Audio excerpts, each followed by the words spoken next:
I was spoiled. I had bands that I grew up with where I would say I don't think I was cool enough to be their pal, but I was, maybe a roadie and maybe let me carry the guitar and I could pick their brains. What's that? The delay pedal and stuff like that. I don't think there's that opportunity for young people anymore, No. and that's a real shame. But at the same point, putting on a gig is so stressful.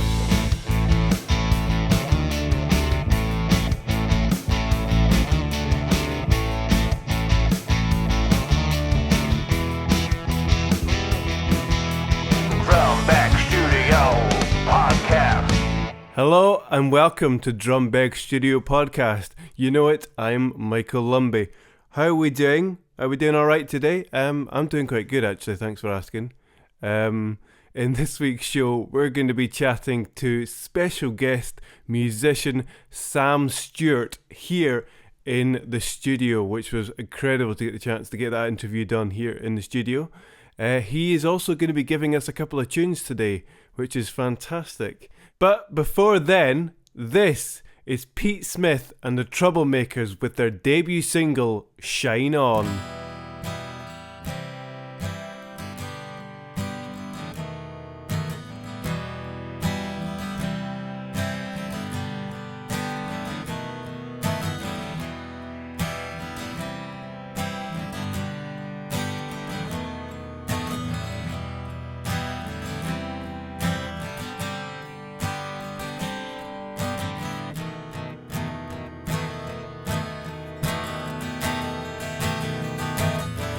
Everyone's got a story, yours I already know.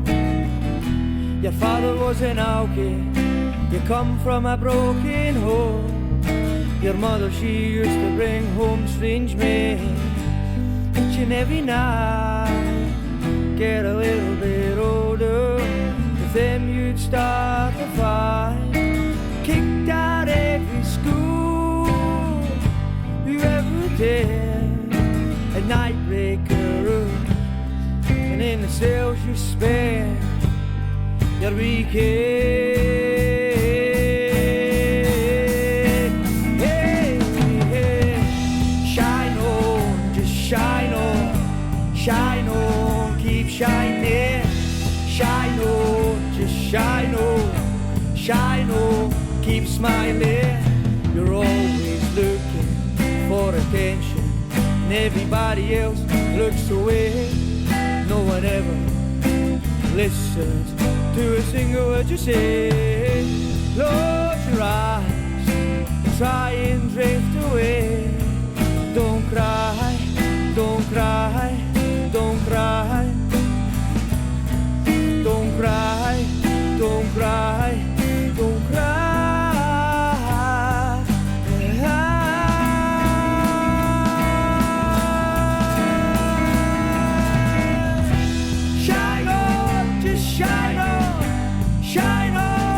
Shining, shine on, just shine on, keep smiling. Shine on, just shine on, keep shining. Shine on.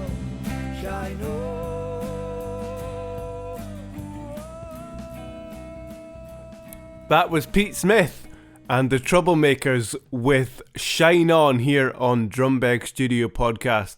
These guys are a Dundee-based band and they very recently have got together. He said 12 weeks or something like that, which is very fresh. That song was released on all digital media platforms and you can find the full song, which was released on the 24th of August this year. Pete tells me that they're working on new music, which could be coming out very soon, so keep your eyes peeled on those Spotify and iTunes and all those different places to get what they'll be coming out. So many thanks, Pete, for letting me play that song on my show. All the best with the band. Now it is time to meet this week's special guest. Joining me this week is special guest musician Sam Stewart. How you doing? I'm doing very well. How about yourself? I'm doing good, I have to say. It's a bit cold this evening, but I also want to point out that you brought your guitar with you, so hopefully we'll be getting a few tunes later on in the show. Yeah, I'll leave the case open. If anyone round here wants to chuck in a few coppers, just treat it like I'm busking. Okay, so growing up in Dundee, what did you dream of becoming?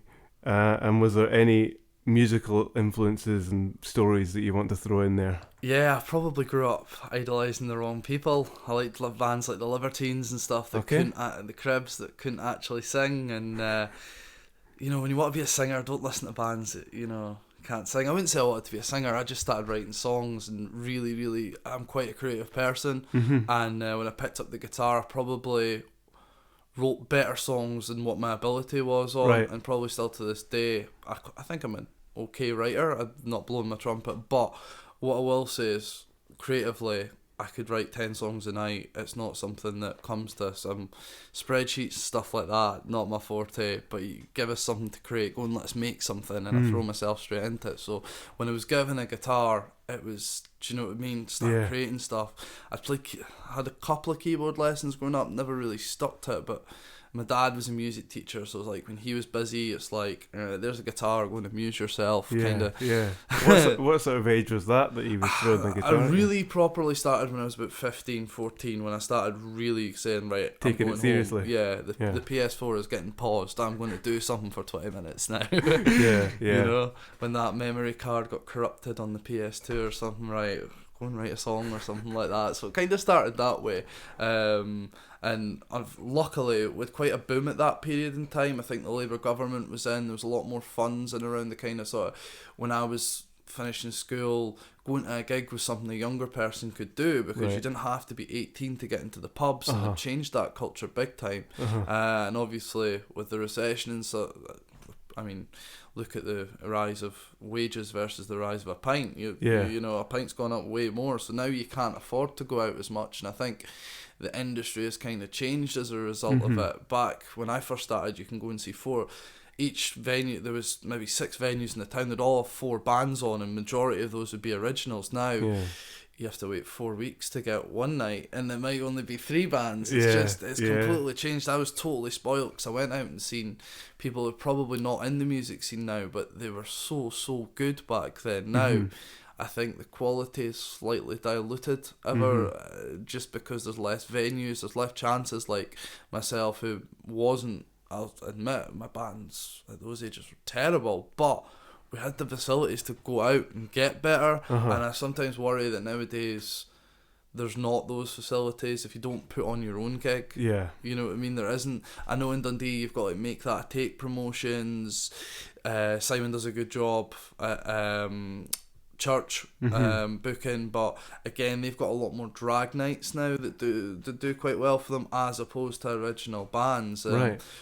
Don't get me wrong, there's still some phenomenal original bands in the town. I just feel there's not the platform for them to succeed, and it all comes back to the economy, in my opinion. You're probably very right, because I mean, the musicians themselves can have the drive in them to want to do it and all this sort of stuff, but they've got to get the yes on the other end of the phone line to make it work, So you mentioned earlier on musical writing and all that sort of stuff. When it comes to your own writing, where did the influences come from?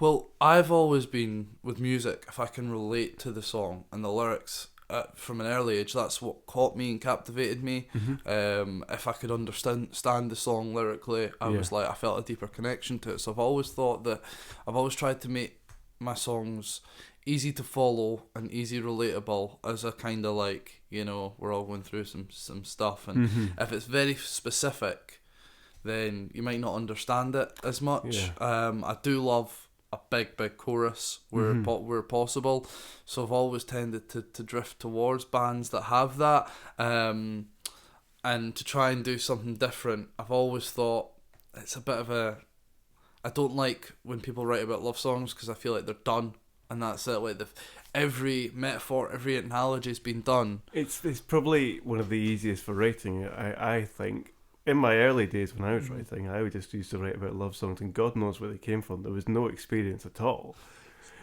and you just think, where the hell is this coming from? Yeah, totally. Like I wanted to, when I started off, I didn't, like yourself, I there was no girls that would speak to me. I was like, seen the nick of me back then. Even now, God. But because of that, I had to write about other things, and I think it made us a bit more easier to understand. So you can understand my songs in about 30 seconds because they're not complicated, but I feel like that's a good thing because I could go and write you this really deep song about this tree like Radiohead and the growth and the metaphor, but that wouldn't mean nothing to me. I would be better off writing a song that does mean something to me. Like, I've got a song, Sober Tonight, that I wrote about how I was driving the band around the whole time, and they were getting drunk on the rider and I was doing all the driving. I was like, hey, wait a minute, this isn't right, you know? And that's the kind of thing. So, and everyone could understand about when their mates are taking the mick out of them. And then people relate to, there's not really, because there's not really that many songs about you just getting your mates taking the mick out of you and you've got to go, hey, but being quite nice and not being sure about it. You've got, you know what I mean? There's not a lot of songs about these situations. And nowadays, like, with social media, we can connect better. So I feel like there should be more instead of, find me in the club, look at me all cool, I'm hitting with my beats and that's something new. You know what I mean? It's just no, I know exactly what you mean. Bassline, drums, let's sing about being cool and sound cool, and then we'll get the lassie singer in the third verse and the male singer to come and feature, and then at the end we'll have like 2 harmonies and it'll sound massive and it'll build up and it's all just the same. Whereas like, why can we not write, you know what I mean?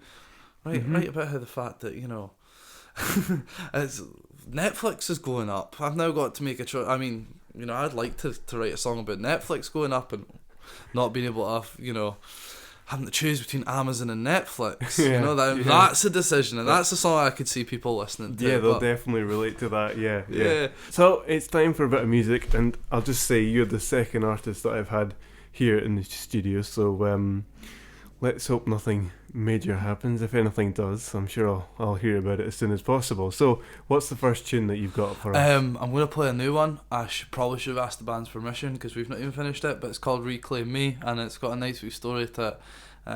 It's about when you know you're making the wrong decision, and it is the wrong decision, but there's too many factors like stress that are affecting your decision making, and really get an early night, take some time off, think about things. You don't realise how busy our lives are nowadays, and how much it's just about learning and being better than yesterday, and everyone always gets like caught up in stuff. So it's just a wee throwback and a nice happy key. Anyway, this song's called Reclaim Me.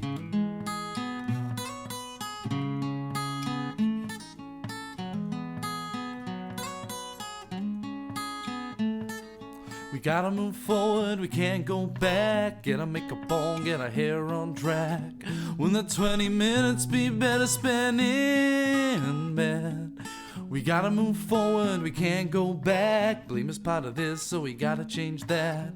We promote the best and not get in caught. Even know myself how to get through this. Even know myself how to change this. I let the emotions take control of me. Gotta stand tall now. Gotta reclaim me.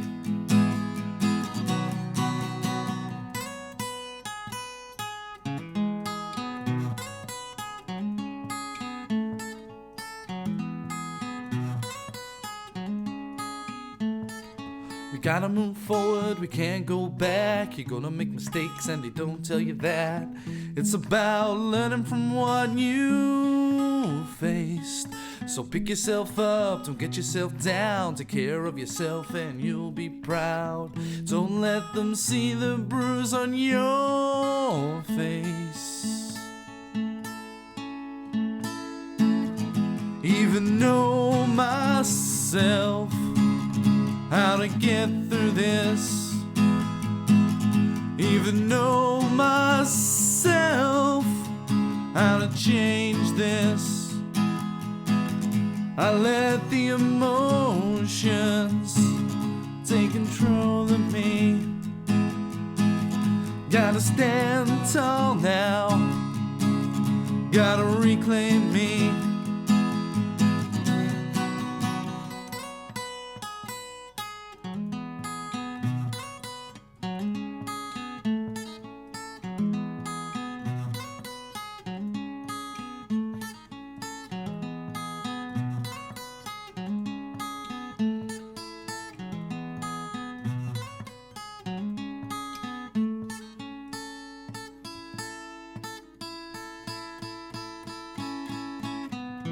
even know myself how to get through this, even know myself how to change this. I let the emotions take control of me. Gotta stand tall now, gotta reclaim me.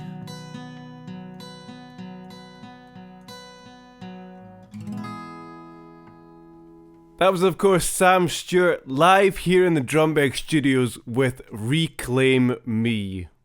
So tell me a little bit about Tape Deck 45, the band that you're part of. The band that I'm part of are some great guys. We've been through different lineups, but at the end of the day, someone once described this as a party band, and that's exactly what I'd say we were. Mm-hmm. We're never going to be huge. We're always going to be a small basement band that plays some funny songs and doesn't take themselves too seriously.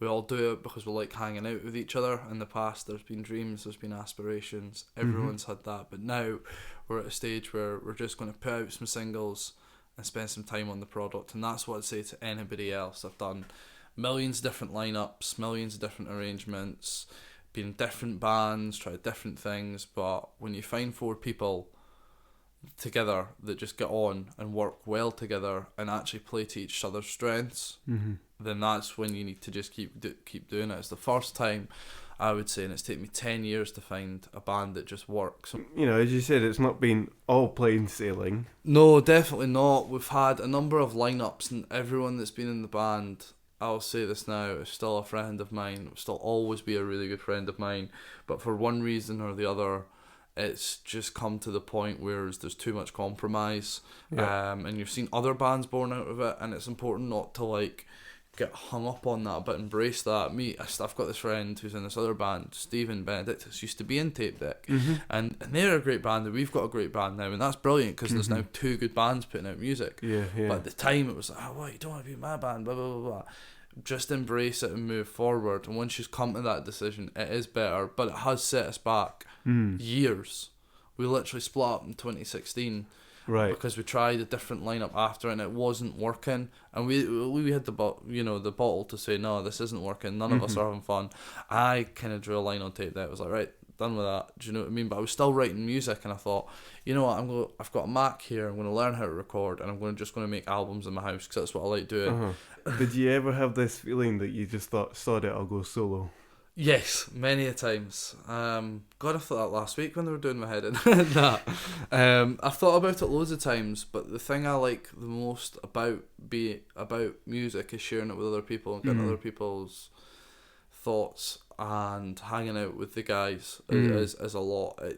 When I find that I do it for myself, I end up doing a day, like a full day. I'll wake up, spend all day doing it, and then when I do it with a band, I know about 3 hours, and then I can stop and chill out. And it's a lot more chilled. It's a lot more thought out. When I'm on my own, I just seem to do too much and come away with too much. Never make any decisions and stuff like that. And I'm always like, oh, I don't know. Whereas with you're in a band, you've got 4 other people in the room to be like, here, is this okay? And most of the time they're like, no. But that one time you get a yes, it's it's huge. We've already had one track from you, and let's be honest, you're not going to just bring your guitar all the way down here, just play the one track, so or across here, shall I say, from Dundee. So what's the next song that you're going to play for us? I'm going to do an acoustic version of our new single, Say It Again, which should be out in about 6 weeks' time. Just keep an eye on Spotify and YouTube, and if you follow us, it'll pop up that we have a new single, and if you don't follow us, you're smarter than me. Well, I'll just say before you continue that we'll definitely get that song played on one of my shows later on in the year, which will be fantastic. Perfect, can't wait for it, mate. Sounds good. Say it again.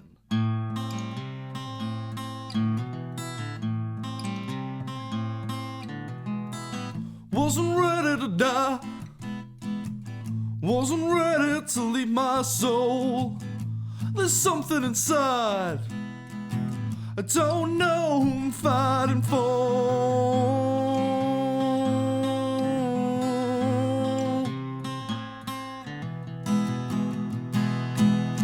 Now Now say it again.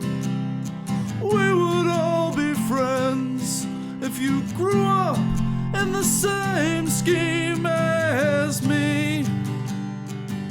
Now say it again, till the violence is condemned.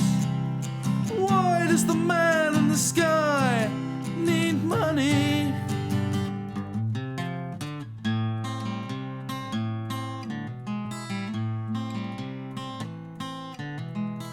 Had nothing to boast, only lies to set me aside.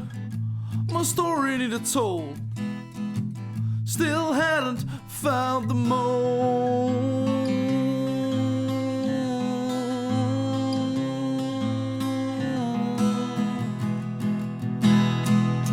Now say it again. We would all be friends if you drank in the same pub as me. Now say it again. Make laughter the only trend. Even Star Trek knew to get rid of money.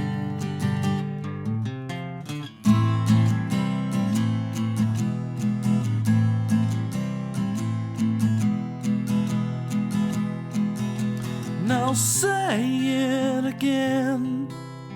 We were never friends, 'cause you grew up in a different house than me. Let's start again. Learn and make amends, 'cause surely the shit isn't working. Now say it again.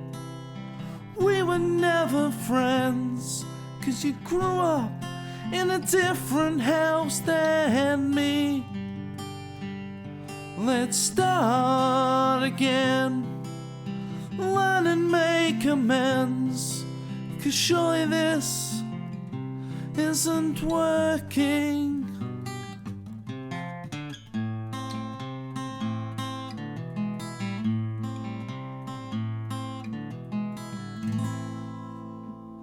Well done, that was incredible. Just Thanks. as good as the first one, if not better. That was great. Cheers, man. I hope you enjoyed it. It was a bit of a put together thing, but hey ho, we'll see how it goes. The single sounds better. So, we've almost come to the end of this fantastic interview.